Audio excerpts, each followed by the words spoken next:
All right. Imagine you waking up from the dead. Imagine if you've been in a coma for probably 10 years. You wake up and then you watch this guy make a speech, and then they tell you that this guy was the president of the United States. Would you believe? Just think for 1 second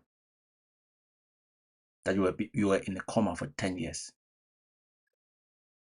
You wake up from that coma and they show you this speech and they tell you that this guy was the president of the free world, was the president of the strongest country on earth.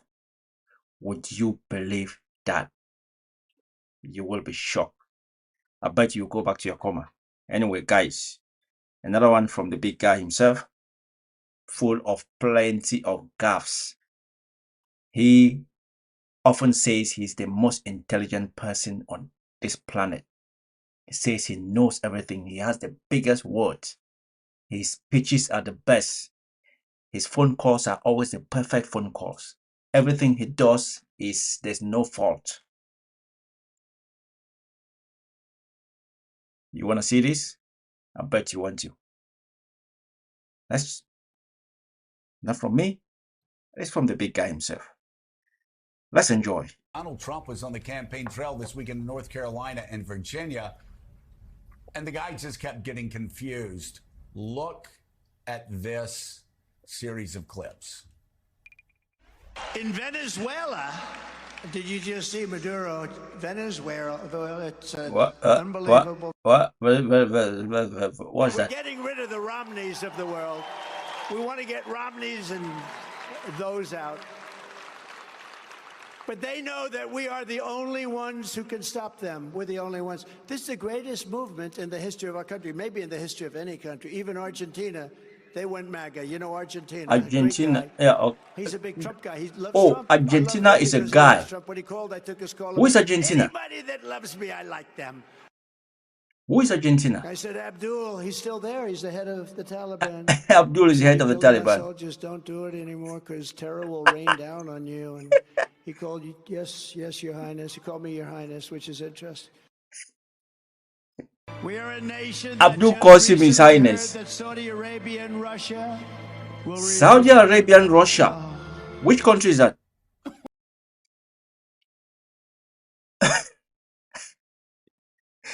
Which country is that? Saudi Arabia and Russia. Abdul phoned him and said, no, he phoned Abdul and he said, Abdul, you're killing my soldiers. And Abdul said, I won't do that again, Your Highness. Abdul calls him Your Highness. And by the way, who is Argentina? Who is Argentina? This guy called Argentina. Who is this guy? I told you, this is the smartest man on earth. This is the guy, the next president of the United States of America. Whoa, the best that they can offer. But he's a genius anyway, because if he can galvanize 70 plus million of people to do or die for him, then he's a genius. He is really that stable genius. Is he stable? That is a good question. Who is Argentina? And Abdul, we need to find Abdul. Abdul is calling this man Your Highness. Abdul is supposed to be the head of the Taliban, but Abdul is calling this man Your Highness. Anyway, November is coming and we will see. He's going to take over back the White House and America is finished. Finito. Finish. I bet you Putin is smiling, wiping his hands and just praying for that to happen. When that happens, the free world is gone. The free world will be finished. Anyway, we keep watching, we keep enjoying. It's a good comedy show. The show is bellissimo.